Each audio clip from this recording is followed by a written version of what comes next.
todos. Estamos aqui no nosso Presto Musicast, recebendo a contrabaixista Sônia Rai. Para quem não conhece Sônia Rai, que eu acho bem difícil, mas nesse ramo da música, principalmente quem é músico sabe quem é, mas quem não conhece, eu vou apresentar a Sônia. Sônia é pesquisadora, musicista pesquisadora, professora e escritora. É doutora em Pedagogia e Performance do Contrabaixo pela Universidade de Iowa. Realizou 2 estágios de pós-doutoramento, sendo um na Universidade do Norte do Texas e outro na Universidade de Paris, na França. Sônia é professora titular da Universidade Federal de Goiás, na Escola de Música e Artes Cênicas, onde leciona contrabaixo acústico, música de câmara, metodologia de pesquisa e música contemporânea.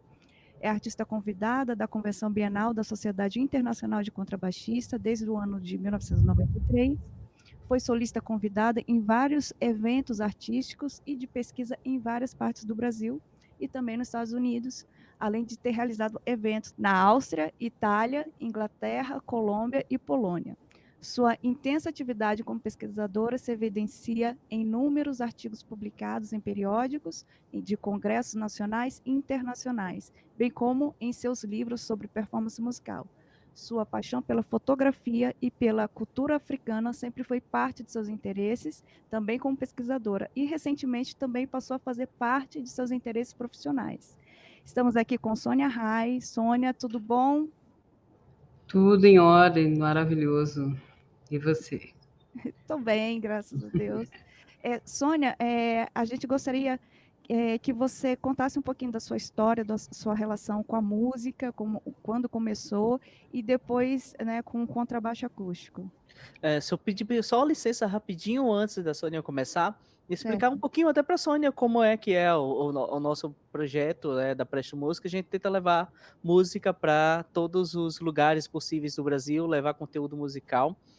E o convite hoje, senhora, aqui é para a senhora inspirar os jovens músicos, os jovens estudantes, porque essas pessoas têm o seu currículo que a Natália estava falando, ele é inspirador, a sua trajetória é muito inspiradora, nós nos Obrigada. inspiramos muito na sua trajetória, e eu Eu, acho que isso, principalmente, eu já falei para ela várias vezes. certeza, e isso é muito engrandecedor para todos nós, então muito obrigado por ter aceito o convite da gente, por estar Imagina. hoje aqui compartilhando, e é com a senhora, nos inspire mais ainda.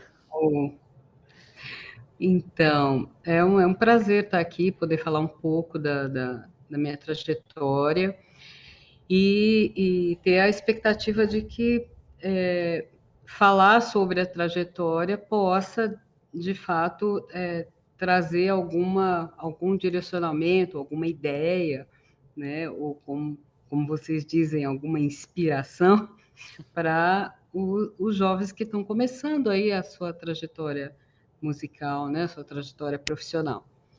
A primeira coisa que eu acho, continuo achando, não importa quanto tempo passe, é que você tem que buscar fazer o que você gosta de fazer. Porque não tem nada fácil para se fazer. Então, se você faz o que você gosta, não vai ser fácil, né? Mas vai ser difícil como toda e qualquer profissão. Mas é claro que tem algumas que têm umas particularidades, né? Como ser artista, uma coisa que tem a sua particularidade. Mas eu acho que é melhor fazer uma coisa muito difícil que você gosta do que passar muita dificuldade com uma coisa que você não gosta de fazer. E tem uma parte muito grande da vida em que, quer dizer, que parece muito grande, né? Pelo menos os nossos primeiros 20 anos, são momentos em que a gente tem muita dificuldade em fazer escolhas, né? E dificuldade em fazer escolhas que e imaginar que elas são para sempre. Eu tenho que decidir, né, para que vaga eu vou fazer no Enem, eu tenho que decidir que instrumento eu vou tocar, eu tenho que decidir que cor que eu vou usar, são muitas decisões. E o que acho que me apavorava muito era tomar uma decisão de uma coisa que eu não sabia se eu ia querer fazer para sempre. E eu comecei a me observar e ver que, na verdade, eu as decisões elas eram tomadas na minha vida excluindo as coisas que eu não gostava e não escolhendo o que eu gostava. Sempre foi um pouco assim. Eu ia, porque eu vim de família pobre, periférica, da cidade de São Paulo, negros, né? Então a gente não tinha muita escolha. Eu quero fazer isso, eu não quero fazer aquilo. Mas quando eu podia ter algum tipo de opção, eu optava pelo que eu não queria fazer. Mas eu fiz muita coisa que eu não queria fazer. Mas quando eu podia escolher, a primeira opção é o que eu gosto mais, não é o que eu não gosto, o que eu prefiro não fazer. E aí eu ia tirando da minha frente as coisas que eu preferia não fazer. Então, na época de ensino médio, eu sabia que eu tinha muita afinidade com as áreas das humanidades.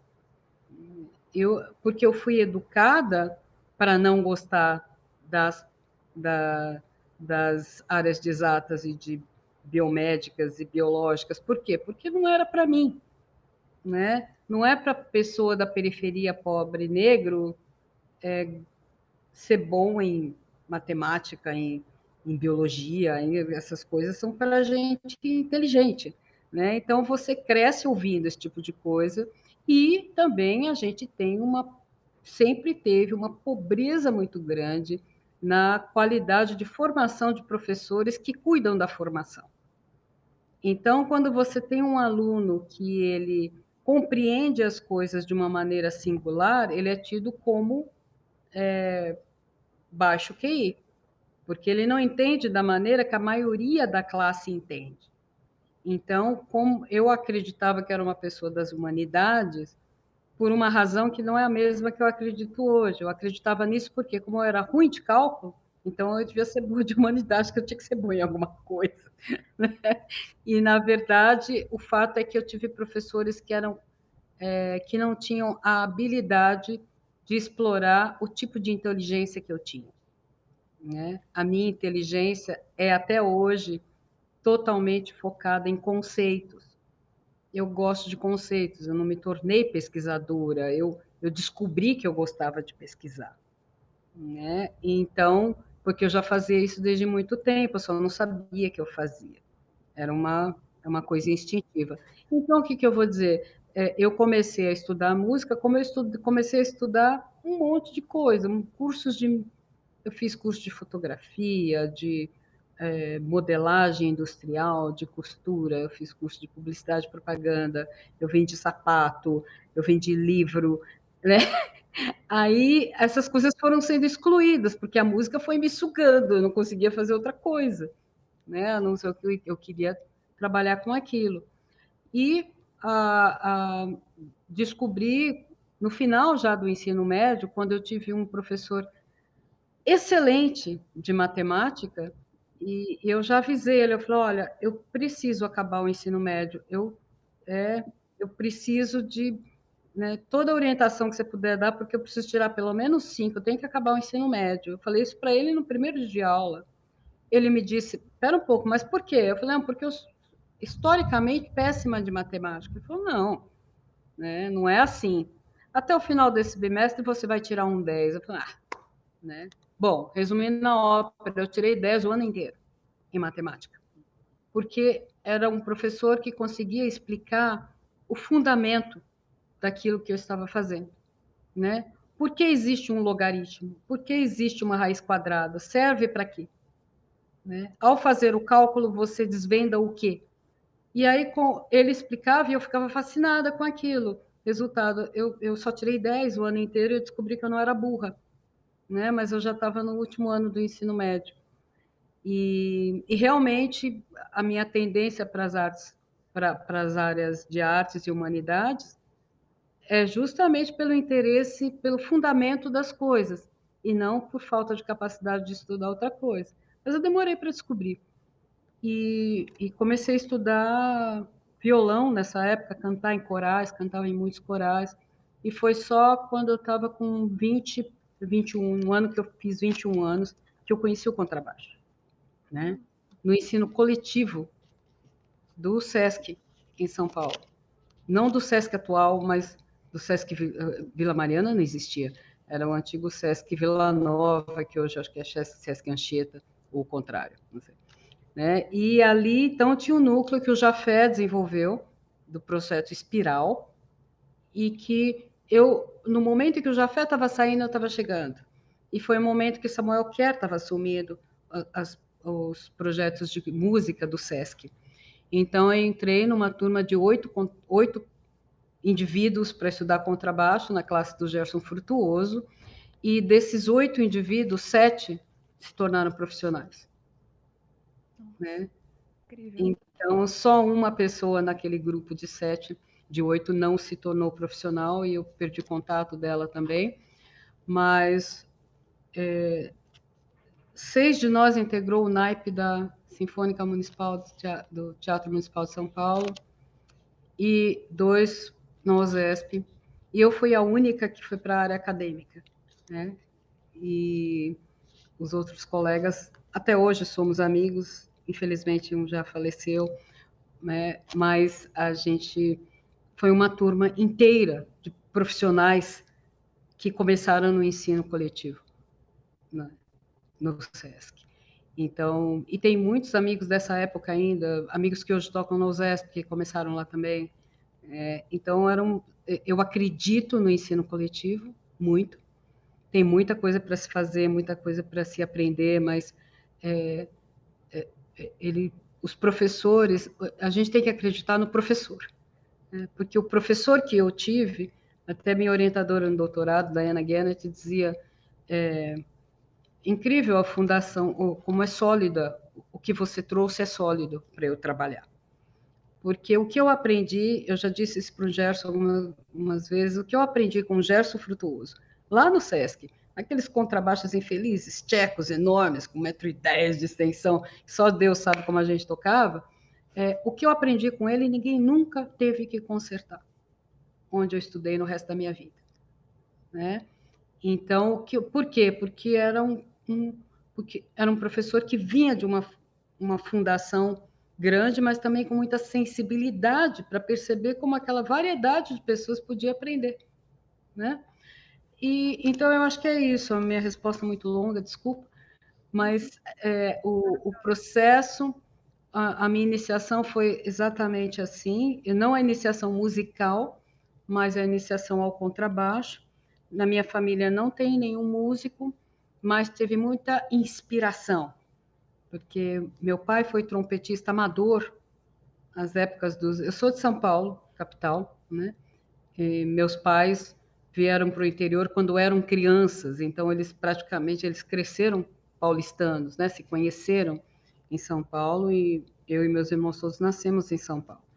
Então, meu pai tocava trompete na orquestra de bailes do aeroporto, que era um baile muito famoso na década de 50. Mas ele era desses trompetistas de coros, né? Da sessão que fica fazendo os coros e tal. Então, eles tinham né, a partiturinha, que nem Marching Band, né? A partitura pendurada no pregador ali e tal. E eles vestidos daqueles de pinguim, né? Para fazer o back para alguém, para algum crooner e tal.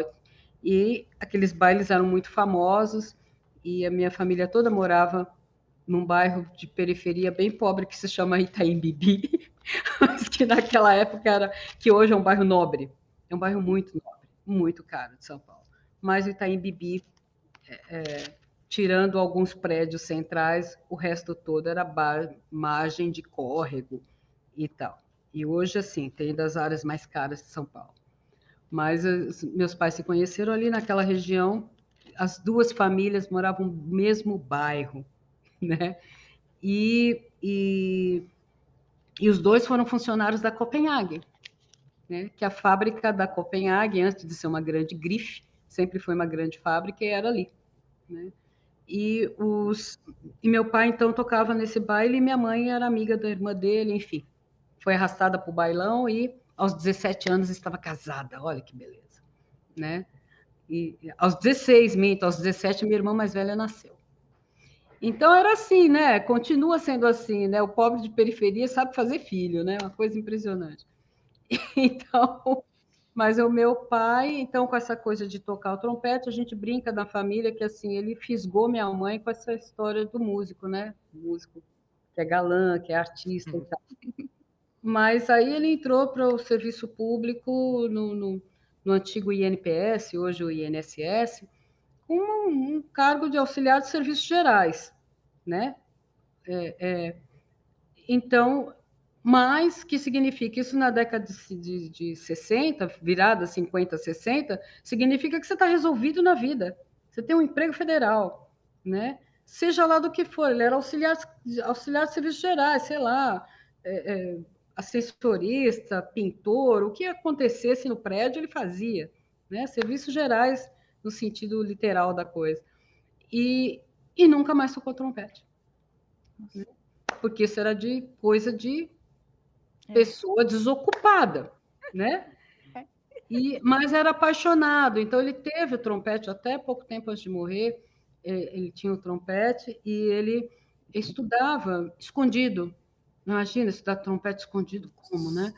Ele se fechava no quarto, ele fazia surdina com jornal, com funil, com esparadrapo. Ele fazia surdina, colocava no trompete porque ele estava estudando. Então a gente não podia ver nem ouvir. Ele estava estudando, né? E ele estudou a vida inteira, nunca tocou nada, porque, né? Que foi uma coisa, um modelo não muito bom para mim. Eu tinha sempre muita dificuldade em me expor, porque tinha que estudar primeiro, tinha que estar pronto para mostrar. Meu pai morreu sem mostrar, sem conseguir voltar a ser músico, porque ele achava que ser músico tinha que estudar muito, tinha que saber demais. E então ele, quando tinha uma horinha vaga, se trancava no quarto, enchia de papelão e tudo para ninguém ouvir o que ele ia estudar, né? Então, quando eu resolvi estudar contrabaixo, entrar na universidade, e minha família não tinha como pagar nada, eu fiz um trato com ele. Falei, pai, é o seguinte, eu vou entrar na universidade. Se eu entrar na universidade, eu preciso comer e dormir, só isso. O resto eu dou um jeito. Ele falou, então tá, assim foi o trato. Eu entrei na Unesp, né? E fui fazer composição e regência e contrabaixo. E passei, então, realmente a chegar em casa 1h da manhã e sair às 6, né? Então, muitos dias eu nem ia para casa, tanto que no segundo ano de faculdade eu fui morar numa república, porque não compensava ir para casa e voltar. De tanto que, né, a gente tinha orquestra jovem, estudava, ia para a escola de manhã para estudar na universidade, tinha aula a tarde inteira, à noite ia ou trabalhar, dar aula em algum conservatório, ou reger algum coral, ou ia tocar na orquestra jovem, saía do ensaio às 10h e tanto da noite, para atravessar a cidade para ir para casa. Então, essa rotina foi por muito tempo e com muito prazer. Eu sempre queria muito, sempre achava que era um privilégio muito grande ter o sofrimento de ter que passar o dia inteiro com sanduíche, mas estava na universidade pública estudando música, né? Eu nunca achei isso uma coisa ruim. Então, só para esse preâmbulo é só para dizer que não vem de uma família de músicos que me herdaram e tal, mas tinha essa história, né? Meu pai não só parou de estudar, como minha mãe amava piano, queria estudar piano de qualquer jeito. A primeira coisa que meu pai fez foi proibir ela de aula de piano, porque essas coisas não eram para mulher decente casada. Então, era a época, né? No final da década de 50 era isso. Então, eu acho que, de uma certa forma, quando eu tomei a minha decisão de estudar música e meu pai percebeu que era sério, o que ele fez foi aprovar do seguinte sentido: ele não se opôs, né? Que significava um grande apoio. E assim foi, não parou mais. Que linda história. Que lindo, muito lindo. Nossa, tô arrepiada aqui, gente. Eu me emociono. Você contando a parte lá de realmente. Eu me recordo na época que eu estava fazendo bacharelado no Rio, é isso, tipo, as dificuldades do estudante, principalmente de música, tipo, morar longe, minha avó morava na Zona Oeste, então assim, era o contato que eu tinha, assim, né, com o familiar ali no Rio. E eu sempre ia para a URGA, então assim, era essa trajetória, tocar nas orquestras jovem, e aí passar o dia inteiro na universidade, voltar tarde, chegar cedo, e pouco contato, né? Você vai acabando, de certa forma, se distanciando para talvez realizar um sonho, né? Vislumbrar um futuro ali como musicista.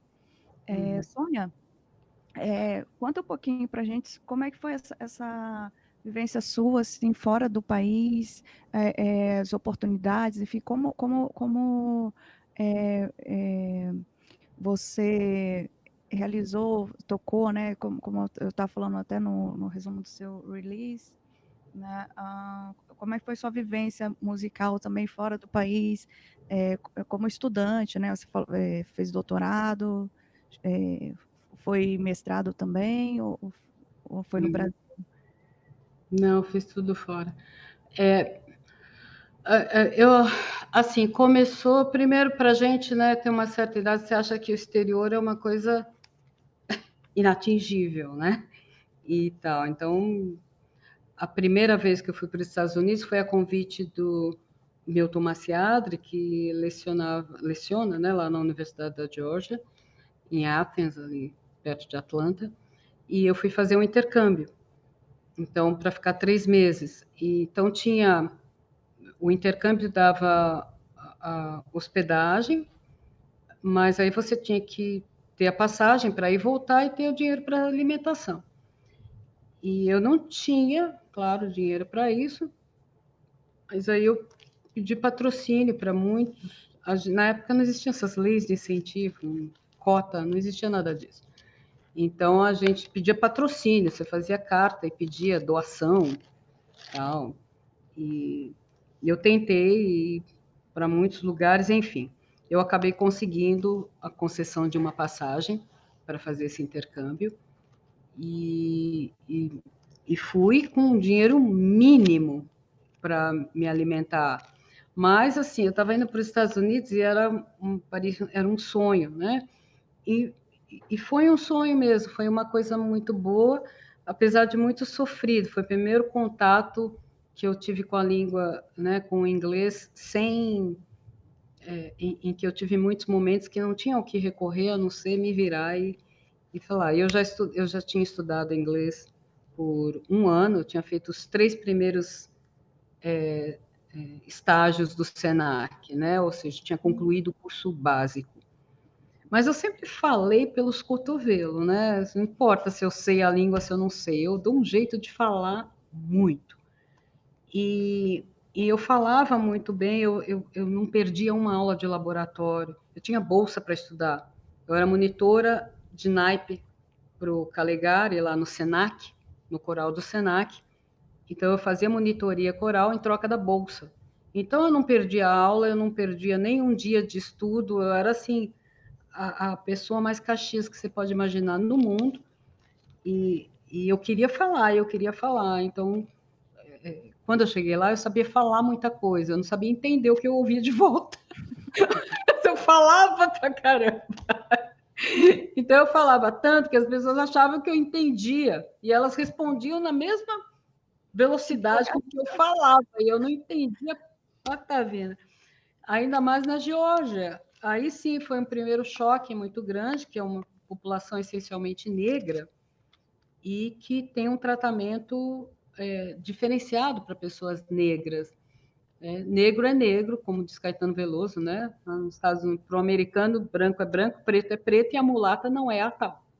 Então, você lá é negro, e aí foi quando eu comecei a descobrir que eu era negra, de fato, porque a forma como os negros falam é diferente, tem uma linguagem diferente, um comportamento físico diferente, e um respeito enorme pela grande nação, nação no mundo de negros, a ponto de me tratarem como uma irmã cis, né? Eu ganhei o apelido de cis por causa disso, desse período da Geórgia. Então, os meus amigos próximos do contrabaixo me chamam de cis. Porque lá eu descobri que eu era sister, do mesmo jeito que tem o bro e o cis, né? E as pessoas vão, hey cis, e eu ficar, cis o quê? Do que esse cara tá falando, né?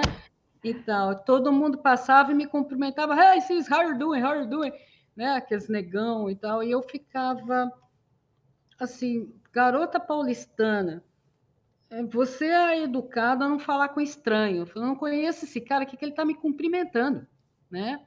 E, então demora um tempo para cair a ficha que você está sendo cumprimentada porque você é negra, porque os brancos não recebem cumprimentos dos negros desta maneira, assim, de graça Uhum, na rua. uhum, Então tem muita coisa mudou na minha vida a partir daí. A partir daí eu voltei de lá outra pessoa, em função de descobrir que eu era negra, começar a descobrir isso. E aí perceber todo o racismo estrutural que existia no Brasil, que para mim eu era uma pessoa só, ponto, até voltar de lá.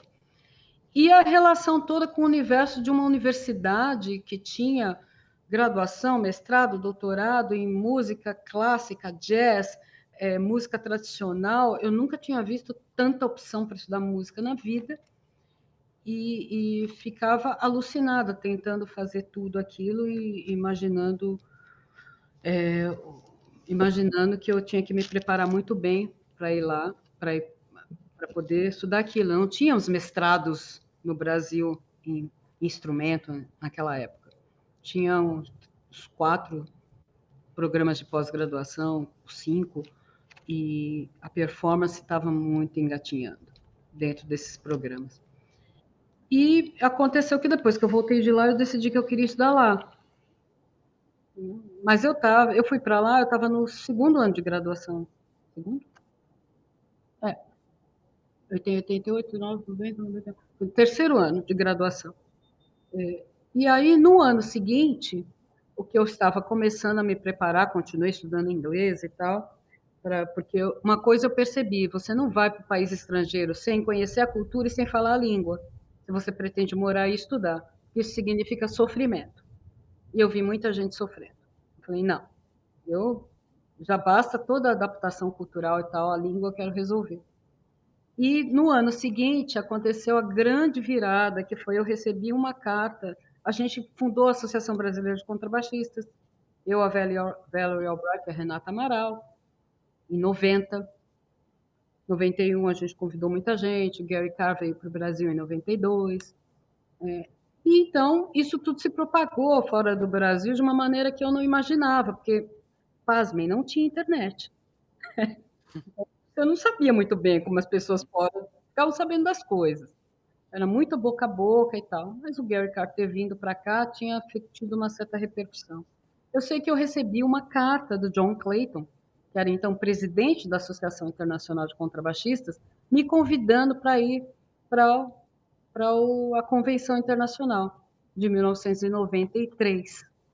E eu quase desmaiei. Acho que a carta até hoje está meio molhada, porque eu chorava em cima da carta, né? E tal. E aí foi outra batalha para saber como é que eu vou conseguir uma passagem para ir para lá e tal. Muita história, mas eu consegui a passagem para ir. E também foi uma concessão, uma doação, eu não teria como pagar. E nessa convenção de 1993, que aliás eu fui na desse ano, e eu comemorei 30 anos de convenções de contrabaixo internacionais. Né? Eu vou às convenções há 30 anos. Então, eu era aluna, tem fotos minhas estudando lá no meio, né, tal, nessa convenção. Nessa convenção, eu conheci praticamente, se não todos, quase todos, os ídolos da minha vida. Né? O maior de todos eu já tinha conhecido, que era o Gary Carr, que tinha vindo para cá e tal, já tinha tido muitos ataques cardíacos. Mas aí eu cheguei lá e eu conheci essas pessoas que eu nunca imaginava que ia ver em carne e osso na minha vida, né? Que estavam lá. E aquilo era demais. O impacto de uma convenção internacional é muito grande no estudante. E de tudo sem. E aquilo, para mim, ter aquilo no país onde eu estava vivendo era muita informação. Você vinha, como a gente vem dos festivais, né? A gente vem com energia para estudar 6 meses sem parar. Vai ter aula, tudo bem, não vai ter, tudo bem, eu tenho muita coisa para estudar. Então, você volta de uma convenção dessa alucinado. E eu já tinha tido muitas referências, o próprio Gary Carr tinha me dito, se você quer tocar como eu toco, você gosta da minha técnica e tal, vai estudar com a Diana Gannett, porque eu estou me aposentando. Ele ficou se aposentando uns 20 anos, né? Até ele se aposentar mesmo, mas é o que ele falava para todo mundo. Ele começou a dar cursos de férias, que ele dá até hoje, cursos intensos, intensivos, de 15 dias, 20 dias, em lugares diferentes. Mas lá, dar aula toda semana, quem dava aula era o Robert Black, a Diana Gannett, era o David Murray, que foram alunos dele. E já tinha muitas referências da Diana Gannett, e eu quis ir para Iowa. Depois da convenção, que foi em Michigan, eu desci para Iowa para conhecer a Diana Gannett, porque ela não tinha ido. E aí eu cheguei lá, ela me recebeu na casa dela, eu passei um final de semana dentro da casa dela, tendo aula com ela. E aí eu me apaixonei perdidamente, e eu disse, eu quero estudar com essa mulher, eu quero tocar como ela, eu quero andar como ela, eu quero me vestir, eu quero tudo como ela. Qualquer coisa que ela falar, eu quero.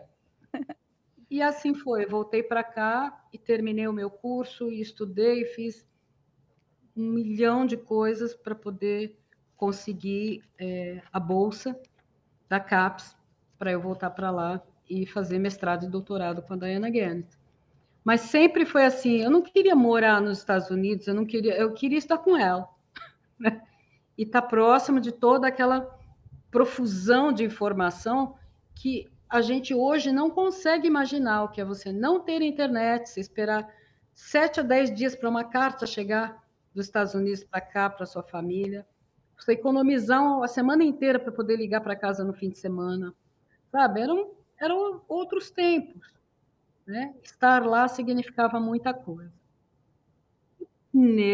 Para concluir a história, no primeiro ano que eu estava lá, eu conheci o meu primeiro ex-marido, contrabaixista também, americano, me casei, então eu conheci um outro universo dos Estados Unidos, que é a vida comunitária, de uma família, né, de fato, norte-americana, da região de Wisconsin, os brancos da Guerra de Secessão, lado oposto da Geórgia, meu ex-marido é branco, né, era loiro, agora não é tão loiro mais, mas, né, era loiro, de olho verde, tudo o contrário. Eu vivi o lado oposto, né, do preconceito, casada com um homem branco, e ele veio de volta para o Brasil comigo, aqui para Goiânia, e depois nosso casamento acabou, a gente estava morando aqui no Brasil. E eu nunca quis morar nos Estados Unidos, né? Então, a gente se divorciou, ele voltou para os Estados Unidos. Eu continuo indo para lá com uma frequência muito grande. Minha família americana é maravilhosa, me hospedo na casa das minhas cunhadas, tudo maravilhoso, mas eu não quero morar lá, quero morar aqui. Com certeza. Usufruir de tudo. A comida que é maravilhosa. 10 anos depois eu voltei para fazer um estágio com o Jeff Braditich, lá na North Texas, mas aí a cada 2 anos eu vou para a convenção internacional. Então essas pessoas passaram a ser colegas. Eu, de estudante, fui indo, terminei, me formei, fiz mestrado, doutorado, a gente acabou sendo colegas, né? Em 30 anos eu conheci muita gente. Quando eu fui para o Texas, fiquei lá 6 meses, voltei todo mundo. No ano seguinte, eu fui para a convenção, em 2009, todo mundo. Você estava no Texas? Você mudou para o Texas? O que você está fazendo no Texas? Todo mundo assim, Texas? Sônia, o que você vai fazer no Texas? Eu falei, gente, o Jeff, né? Estudar com o Jeff é outra coisa, realmente e tal. E aí o Thierry Barbet, que é o ópera principal, primeiro contrabaixista da Ópera de Paris, que também é um grande colega, ele foi uma das pessoas que chegou para mim, ô Sônia, você foi para o Texas? Eu falei, ai meu Deus, você também? Eu fui para o Texas, por causa do Jeff, para estudar com o Jeff e tal. Ah, tá. Nossa, mas no Texas, você podia ir para um lugar mais bonito. Eu falei, tipo Paris? Ele falou, tipo Paris. Eu falei, você me convidou, né? O Jeff me convidou, você me convidou? Não, mas é por isso que eu te convido. Eu falei, então tá, então me convida, aí eu vou para Paris, vai ser ótimo. E foi o que aconteceu, ele me convidou e eu fui. Né? Alguns anos depois, né? Isso foi em 2009, eu fui para Paris em 2015, né? Até me preparar e tal para passar um ano. Aí fui para passar um ano. Aí fiquei um ano trabalhando Xenax, especificamente. né? Excelente. Interpretação de Xenax. Excelente, excelente. Xenax é incrível. O Milton Maciadra, ele faz um trabalho brilhante com os brasileiros, né? A Natália estava lembrando aí, porque nós fizemos também o intercâmbio do Milton lá em Ah, Athens. muita gente fez, né? Foi uma É, grande. Assim, naquela época, ele passou a ser um embaixador, né? De intercâmbios, porque ele tinha muita gente que só podia ter a primeira oportunidade dessa forma, né? Quem Verdade. fazia muito isso também lá em Iowa era o Lafosse, o Leopoldo Lafosse, violinista. Muitos brasileiros em Iowa, eu não sabia, eu fui para lá por causa da Diana, mas tinha muitos brasileiros lá, porque o Lafosse fazia uma coisa semelhante ao que o Milton fazia na Geórgia, ele fazia em Iowa. Então, assim, muitos brasileiros por lá. E depois chegou o Tadeu, que agora já saiu, agora o Benjamin está lá, né? O Benjamin do Fagote, que é irmão do Tadeu Coelho. Benjamin Coelho é professor na Universidade de Iowa e também faz isso. Então, e tem o Carmelo, né? Agora que está, acho que o violinista. Então, sempre que tem um professor brasileiro numa universidade no exterior, ele abre caminhos, né? Para esses intercâmbios. Naquela época, o Milton era praticamente o único. Ele e o Lafosse, só tinham os dois fazendo. Agora temos a Patrícia lá na Penn State também, o Max Machado. Nossa, Machado. O povo está espalhado por aí. É maravilhoso. É uma inspiração e também é um incentivo muito grande, né? A gente vê essas referências aí pra gente aqui no Brasil, né? E muito diferente, assim, teve um espaço muito grande entre Estados Unidos e França, mas, assim, uma vida totalmente diferente, né? O mundo, a profusão cultural que tem em Paris é uma coisa que te deixa tonto. É uma coisa, assim, que nunca vi em lugar nenhum. A quantidade de diversidade de coisas acontecendo em todo lugar que você pensar em Paris. Agora, ficando por um ano, uma coisa muito legal de estar no exterior foi a oportunidade de conhecer gente legal, viajar pelo interior da França e pelo exterior também, né? Eu fui do norte a sul da França em um ano, eu fui em muitos lugares porque tinha amigos, porque dinheiro nem pensar, né? Mas tinha amigos. Esse fim de semana nós vamos para La Manche, né? Lá para o Canal da Mancha. Você não quer ir? Esse fim de semana nós vamos para Marselha. Vamos. E você pegar o trem e vai ali e volta. Tinha um amigo fazendo pós-doutorado em Weimar, na Alemanha, que é uma distância de 1h30 de trem. Aí passei uma semana na Alemanha. Então, essas coisas assim que é uma oportunidade muito rara, né?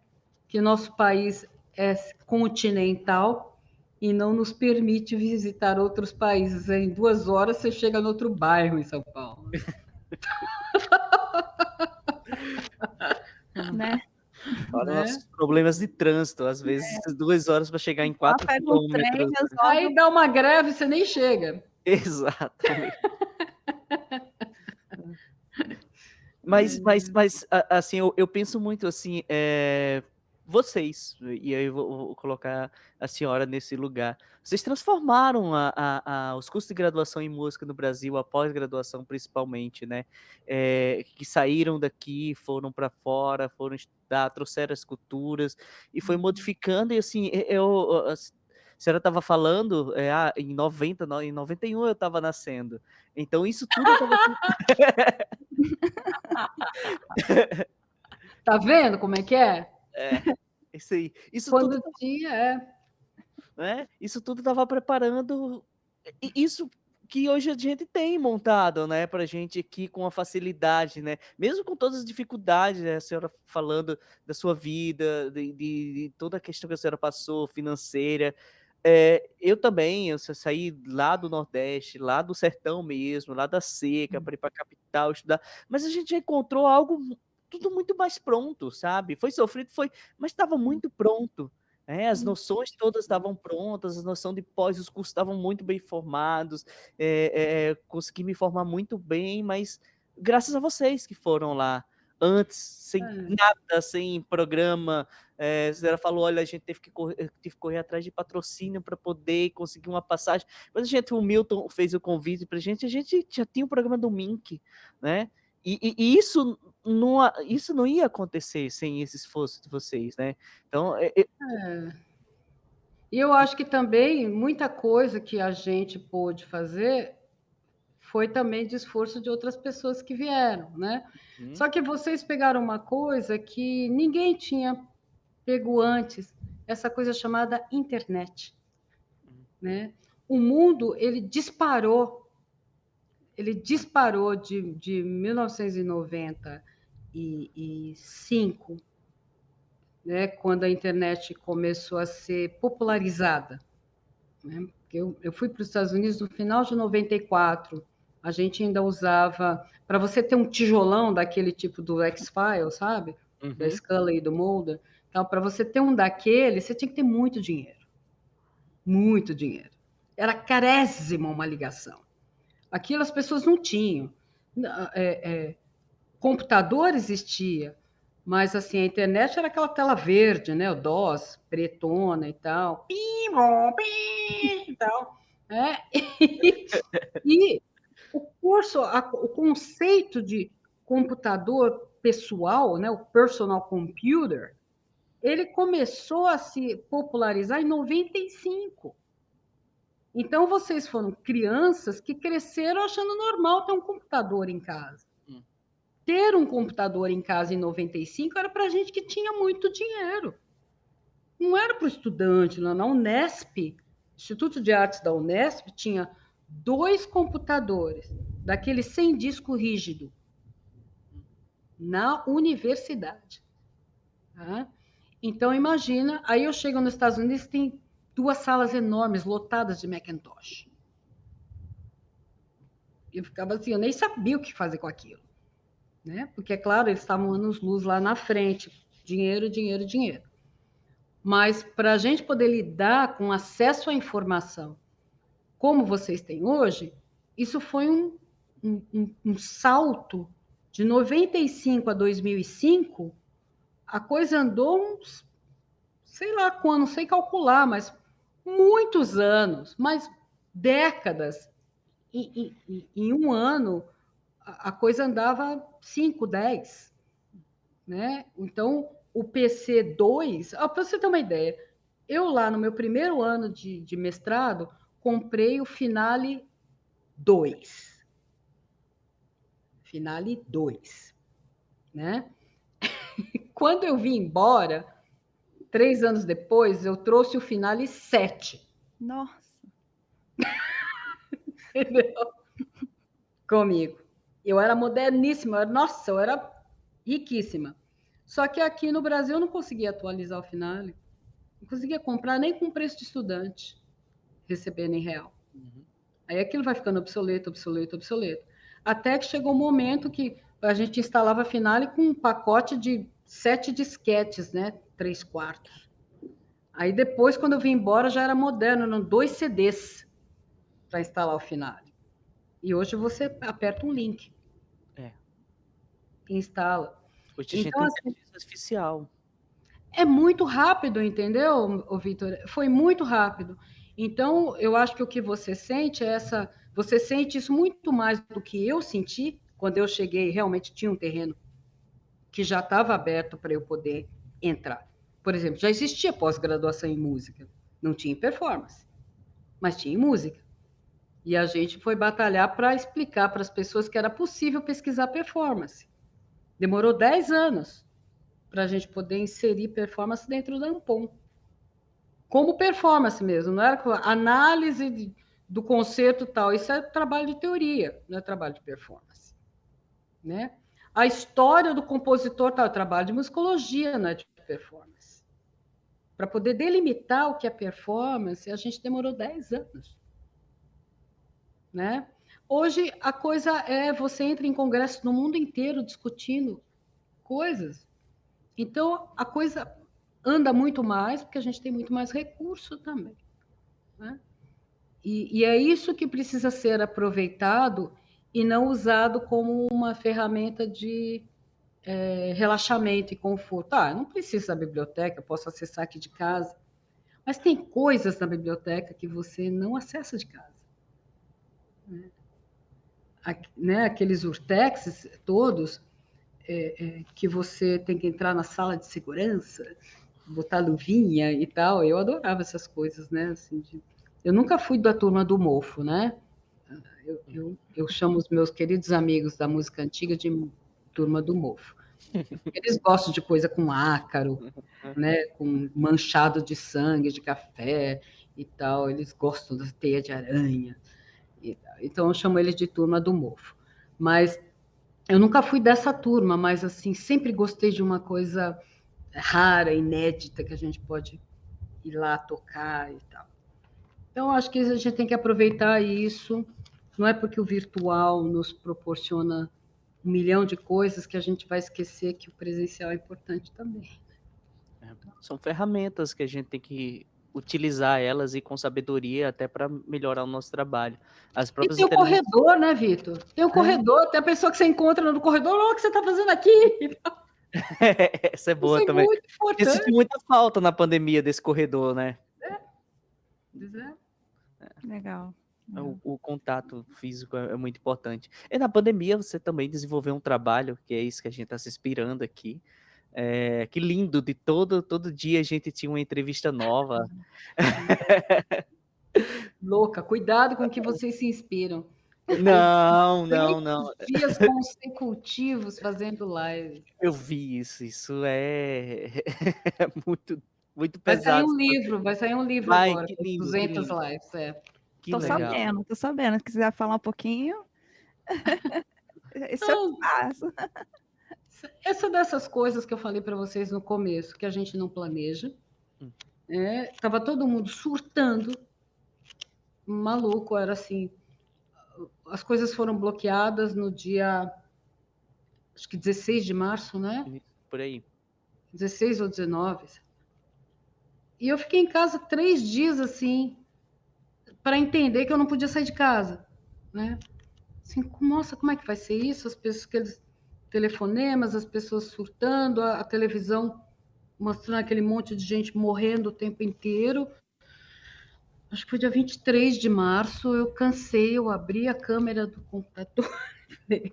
A partir de hoje, todo dia eu vou estar aqui. A pessoa é louca totalmente, né? A partir de hoje, eu pensei muito como é que eu podia contribuir para essa situação que a gente está vivendo. Então, eu resolvi que a partir de hoje, enquanto durar essa pandemia, todos os dias eu vou estar aqui às 15 horas, falando sobre performance musical. Quem quiser pode chegar e a gente vai conversar. E comecei. Todo dia, 3 horas, eu abria a câmera e começava a falar sobre um aspecto da performance musical.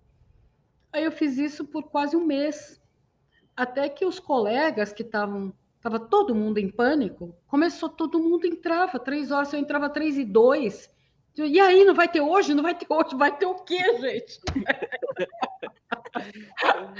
Aí eu entrava e, de repente, tinha vários colegas, amigos meus, professores de outras universidades, gente que foi meu professor lá. Eu falei, gente, pelo amor de Deus, não fica aí, entra e fala alguma coisa, né? Porque que eu vou falar para você. Imagina, Sônia, está sendo incrível ouvir você falar. Eu falei, não, aí sim, sabe? Edmundo Hora, tantos professores. John Bowdler estava lá, o Barba, lembra do Barba Tux, né? Que infelizmente o Barba entrou lá. Eu tinha encontrado muito poucas vezes com o Barba, porque ele desenvolveu a maior parte do trabalho dele. Eu já não morava mais em São Paulo, mas a gente tinha muitos amigos em comum, então a gente sabia muito um do outro, mas a gente na verdade começou a conversar por causa das lives, mas ele já estava com muita dificuldade de articulação, então a gente trocava zap, a gente escrevia.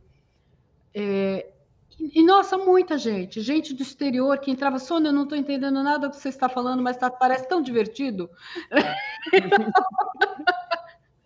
Aí, então, eu comecei a convidar as pessoas. E aí começou essa loucura. Eu recebia mensagem, WhatsApp, Sônia, você não vai me convidar? Eu falei, gente, convidar para quê? né? E aí começou aquela gente ofendida porque eu não tinha convidado ainda. Aquele negócio começou a ficar maior que eu, né? Eu falei, gente, é só para bater papo aqui para a gente não se matar em casa durante a pandemia. Aí, enfim, vocês viram a coisa toda, né? Ela, sim, a universidade, verdade, a UFG, naquela semana que tudo parou, imediatamente a pró-reitoria de extensão falou: olha, é o seguinte, vai todo mundo ficar em casa, só que a gente teve que propor para o governo alguma atividade para poder não cortar o salário de vocês. Então, os professores precisam desenvolver alguma atividade de extensão, né? E eu já fazia um monte, mas naquele momento eu não sabia o que eu ia fazer com os alunos de contrabaixo, ainda não tinha articulado isso.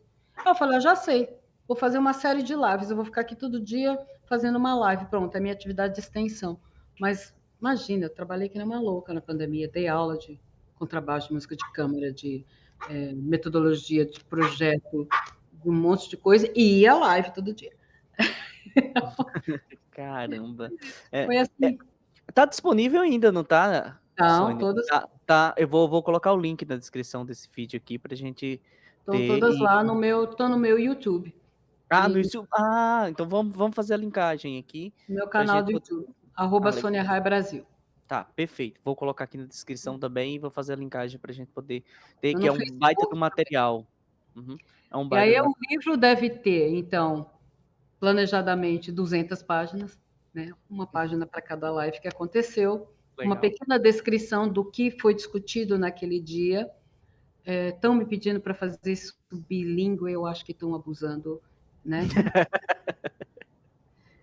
Mas, enfim, deve ter isso e o link, Uhum. porque eu não vou transcrever o que está lá, já está lá, Sim. né? Mas deve ter porque para cada dia tinha uma arte Uhum. daquele dia apresentando a pessoa, né? Então, pretendo por aquela arte que anunciou aquele dia e tem a pequena biografia da pessoa e Uhum. o assunto que foi discutido naquele dia. Né, que a menos que seja patrocinado, eu dificilmente farei bilíngue. Eu fazer em português. Teve muita gente do exterior convidado, onde a conversa foi em inglês, né? Uhum. E que eu não tinha como ter tradutor simultâneo, eu ia meio que assim tentando dar um norte para quem não falava inglês e que estava lá, mesmo quem era francês ou holandês, alemão, falou inglês, para poder facilitar um pouco. Mas eu acho que deve tudo em português no livro, e a gente tenta. Eu acho que tem que tentar um patrocínio para fazer a tradução, né, para o inglês, porque aí eu acho que tem que ser uma tradução de tradutor. É claro que eu posso traduzir, mas eu não sou tradutora, eu sou só uma pessoa que fala inglês, né? Mesmo que você tenha fala fluente, traduzir é outra coisa, né? Traduzir uma coisa para uma publicação. Eu sei porque tenho amigos que são tradutores e é outra coisa. A qualidade da tradução de quem é da área, né? É outra. Então, se o livro sair e tiver um interesse, quem sabe aparece né, uma lei de incentivo aí para poder publicar uma versão em outra língua, que eu acho que pode ser interessante, sim, porque é um momento que todos nós passamos, né? Está muito recente. Pode servir de inspiração. Com certeza, com certeza. E é um excelente material, independente do livro não ter saído ainda, mas todos que estão assistindo a gente podem ir lá e ouvir e colocar como podcast mesmo e ouvindo. Quem não entende inglês, o YouTube tem uma ferramenta muito boa e até traduz o texto ainda pra gente. Não é muito bom assim, mas já dá pra gente compreender, né? Tem até um de WhatsApp, você já viu que você recebe mensagem de áudio? Não, isso eu não vi ainda. Sim. Você recebe a mensagem de áudio, aí você manda o áudio para esse número e ele te manda de volta o texto escrito. Perfeito. Citou Tem uns muito. erros, tem erros, Sim. né? Mas é a mesma coisa. Se você não pode ouvir a mensagem, você manda e ele Eu achei meio defeituosinho, mas dá para você ter uma ideia do que é que a pessoa está falando. Uhum. Né? Perfeito. Me mandaram isso porque eu odeio áudio no WhatsApp. Eu também não gosto. Então, aí um amigo falou, Sônia, isso aqui é perfeito para você. Excelente ferramenta. Porque você não precisa ouvir. Eu falei, mas eu tenho raiva só de receber o áudio, eu já estou com raiva. É isso. A não ser que seja uma voz que eu queira ouvir, né? Então, né? Uma forma Se de for a minha afilhadinha querida, daí eu vou querer ouvir. Sabe como é que é? Fazer o quê? Certeza, certeza. É, Natália. Agora, eu queria fazer uma pergunta. Sônia, eu queria muito... Agora, pessoal, se quiser cortar depois, tá, Vitor? Tá.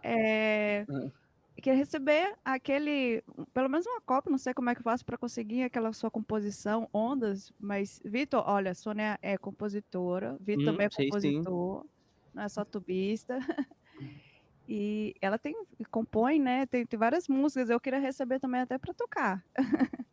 Olha, é muito fácil, todo mundo que me pede eu mando. Tá. Pronto, estou pedindo. É bem fácil. É mais tranquilo eu mandar pelo e-mail, porque no WhatsApp perde, né, qualidade. Manda um e-mailzinho que na hora que eu estou no computador, eu anexo e mando, porque eu não estou vendendo. Eu tenho 2 edições. Tem uma que foi da Record brasileira, que foi um prêmio que eu ganhei. Essa música foi premiada num festival lá em São Paulo. E o prêmio foi a publicação pela Record brasileira. Mas aquela publicação ela teve 2 anos de direitos autorais da Record. E aí acabou há muito tempo. E aí eu comecei um processo editorial e eu publiquei umas 5 músicas de compositores diferentes e uma foi essa, Ondas. E aí eu fiz alguns ajustes muito pequenos, muito bobeirinha, assim, uma coisa ou outra, mas a edição ficou mais clara, eu achei. Então, em 2004, eu fiz uma edição. A música é de 1993, foi o ano da minha graduação, que essa foi a composição que eu fiz, uma das composições de final de curso de composição, que foi para o concurso. Eu fiz algumas composições para o meu recital de formatura, que era em composição, regência e contrabaixo, um monte de coisa. Nossa. Então, eu fiz um arranjo para a orquestra de corda que tocou, que eu regi. Eu fiz uma suíte para coro infantil, que o meu coro infantil cantou. Eu fiz o solo, essa peça solo, que foi para um concurso no ano anterior, concurso de música para ritmo e som, que a CQF fazia na Unesp, ganhou o 3º lugar. E eu fiz... Aí eu toquei a sonata do Hindemith, né, nesse recital. Foi meu recital de formatura. Toquei essa peça e a sonata do Hindemith. Legal. E que mais? Eu acho que eu toquei alguma coisa do Villani, eu não sei, porque o Villani Cortes era meu professor de composição, e eu dediquei a música a ele por causa disso. E foi assim que essa música nasceu. Depois disso eu escrevi muitos arranjos, mas poucas obras, assim, tem muita obra original rascunhada, e eu estou assim, no processo de compor um quarteto para Valéria Polis, que ela me pediu, mas é difícil, eu sou muito lenta. Eu estou escrevendo assim que ele estiver pronto. Se a senhora é lerda, gente... Não, Tem jamais, a senhora é muita coisa ligeira. para fazer, né? Não dá tempo de se concentrar no negócio, né? Então, você escreve uma ideia aqui, outra ideia ali, mas para parar para finalizar, ela me pediu isso no fim da pandemia, já vai fazer quase 2 anos, eu não consegui terminar a peça ainda para ela, mas uma hora dessas eu termino. Falta tempo para o ócio, né, criativo. Nossa. Ela faz muitas coisas. Sônia. Agora eu moro numa chácara, eu aprecio a natureza. Ah, tá morando na chácara, olha aí, Natália, seu sonho. Pois é, onde eu chego lá, tem que trabalhar igual. Sonho. Se a gente quiser estudar com a Sônia Rai, o que é que a gente tem que fazer? Onde é que a gente se encontra? Eu dou aula na UFG, Escola de Música e Artes Cênicas. Eu atendo graduação, a gente na UFG, e eu faço extensão com iniciantes. Alguns alunos começam comigo na extensão até estar na condição de fazer a prova para o Enem, não, para o processo seletivo, né, para ingresso, e daí entra. Tem alguns alunos que começaram comigo na extensão, na iniciação, e entraram e já se formaram, já foram embora. Muito legal. No E no caso, vai mestrado, receber doutorado, eu estou terminando a minha jornada da Unesp, faz 16 anos, quase 17 anos que eu dou aula na pós, mestrado e doutorado, mas esse já é o terceiro ano que eu não ofereço vaga, porque eu estou deixando a Unesp, né? Quando eu terminar as minhas últimas 2 doutorandas, eu devo sair do programa para me dedicar ao programa da UNB. Eu entrei no programa da UNB, que está aqui mais perto de mim, né? Aqui em São Paulo. E apesar a minha família inteira está em São Paulo, eu vou muito a São Paulo. Mas o trabalho, né? Eu tinha uma parceria bem grande com o Ricardo Kubala, que nos deixou também, infelizmente. E nesse momento eu tenho um trabalho muito intenso com o Ricardo Freire, meu negócio é Ricardo, né? Ricardo Kubala, né? Com o Ricardo Freire, clarinetista. A gente tem um trio, né? De contrabaixo, violão e clarineta. E eu vou muito a Brasília para ensaiar com eles, porque o violonista e o clarinetista moram em Brasília. E eu desenvolvo, os dois fazem parte do GPEM, do meu grupo de pesquisa. Então a gente faz muita coisa junto. Então me pareceu que está na hora de eu trazer essa energia para o lado de cá, né? E eu já fiz tanta coisa, né, pela Unesp. Eu fui cria da Unesp. A Unesp é minha casa, né? Eu nasci lá, eu cresci lá desde 2007. Eu dou aula na pós-graduação da Unesp. Então, estou aí na minha fase final lá. Devo começar uma história na UNB agora. E na UFG, se começar, o curso de mestrado foi fechado, estou tentando reabrir ou abrir um novo mestrado. Se isso for concretizado, devo voltar a dar aula na pós aqui também. Mas na graduação é isso, né? Ou extensão ou graduação aqui em Goiânia.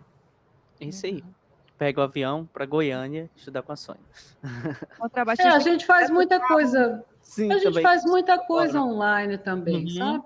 Eu dou uhum, curso, faço oficinas de extensão, a gente trabalha online. uhum, No momento, a universidade ainda não nos permitiu abrir a disciplina de uhum, instrumento 100% online. sim. Senão eu daria, porque eu só dei aula na pandemia, porque não podia dar agora, né? Uhum. Mas tá em processo. Eu acho que a universidade é sempre mais lenta para aceitar essas mudanças, né? Mas Verdade. disciplinas de turma já tem. Então, daqui a pouco vai ter alguma também de instrumento. Legal. Sônia, então, para estudar contigo, é lá em Goiânia, certo? E, Certo. e Universidade Federal de Goiás. de Goiás. E para receber uma composição contrabaixista que quer tocar uma música sua, como é que faz para entrar em contato contigo? Então, olha lá. O meu e-mail institucional é sonia_high@ufg.br. Podemos deixar aqui na descrição? Pode, claro. O Instagram, arroba Sônia High Brasil, que é o mesmo do Facebook, que é o mesmo do YouTube. Arroba Sônia High Brasil, você me localiza. Brasil com S, High com Y. Perfeito. Sônia, a gente sempre tem um momento final aqui para a gente encerrar e falar à vontade, o que você quiser. A gente está chegando ao seu tempo, eu sei que já tem mais uma reunião. Super ocupada. Eu já gostaria de agradecer muito por participar com a gente nesse projeto que a gente está iniciando. É muito difícil a gente conseguir convidados, mas assim, e você ter aceitado, e a gente está começando com os convidados de peso gigantesco no Brasil, sabe? Os principais nomes da música brasileira, a parte acadêmica e da música brasileira como toda, a gente está tendo aqui. Eu estou muito feliz de estar hoje conversando com você, sabendo da sua vida, sabendo de tudo que você enfrentou, inspirando os jovens a ver os caminhos melhores para tudo. Muito obrigado mesmo. A gente aqui que faz a Preste Música agradece. Natália, com você e depois com a Sônia para a gente encerrar. Então, Sônia, você sabe que é uma honra, né, para mim. Eu já falei várias vezes, eu repito, né, porque assim, o meu olhar sobre pesquisa. Hoje eu sou professora de contrabaixo aqui na Fundação Carlos Gomes, aqui em Belém.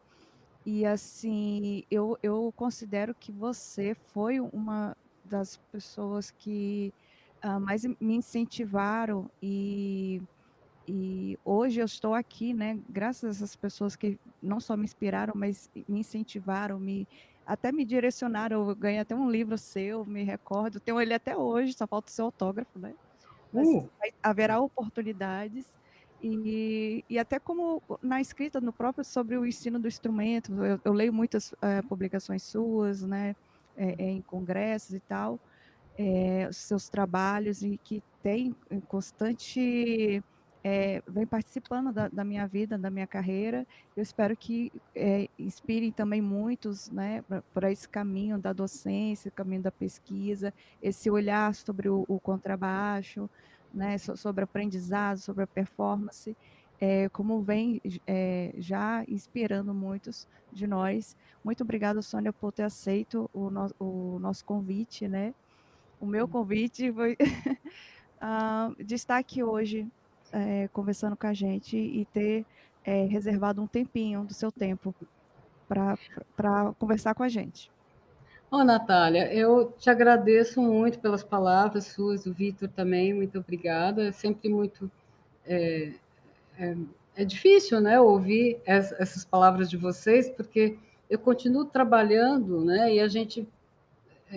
É importante, eu acho, parar para entender a extensão do seu trabalho, né? A gente não trabalha pensando nisso, mas é muito bom saber que o trabalho da gente chega dessa maneira em vocês, porque a gente não realmente muito obrigada pelo, né, pelo feedback. Eu fico feliz que o que eu esteja fazendo sirva, né, para de alguma forma para melhorar o trabalho de outras pessoas, né? Porque não faz sentido se não tiver alguma, né, uma forma de ser absorvido. E assim, parabéns pelo trabalho de vocês aqui. Eu acho que é muito importante os podcasts estão sendo cada vez mais, né, uma ferramenta de acesso à informação muito importante. E pessoas que têm essa competência realmente precisam, né, assumir e ajudar a divulgar informação boa. Então, eu que agradeço vocês por fazerem isso. E eu estou à disposição. E assim, eu vou até Belém assinar o seu livro a qualquer momento. Tá? Eu já tive na fundação, já toquei no festival, aí dei aula no festival na Carlos Gomes uma vez, e assim, gostei demais. Eu gosto muito de Belém, já fui algumas vezes, já saí atrás do boi e tudo. Então, a qualquer momento, se tiver uma oportunidade, eu vou adorar estar com vocês por aí. Tá bom? Tá bom, isso é uma honra. Perfeito. Gente, muito obrigado por estar assistindo a gente até agora, nesse momento. E se essa informação aqui, que é tão valiosa, não valer um like no canal, eu não sei o que é que vale, né? Se inscrevam no canal, curtam, vão lá no canal da Sônia, que a gente vai deixar aqui o link na descrição. E é um material, um trabalho lindo lá. Sigam ela nas redes sociais e perguntem muito para ela, que ela tem muito a ensinar. Tá bom? Grande abraço, tchau, tchau. E a gente se vê no próximo sábado. Tchau, tchau.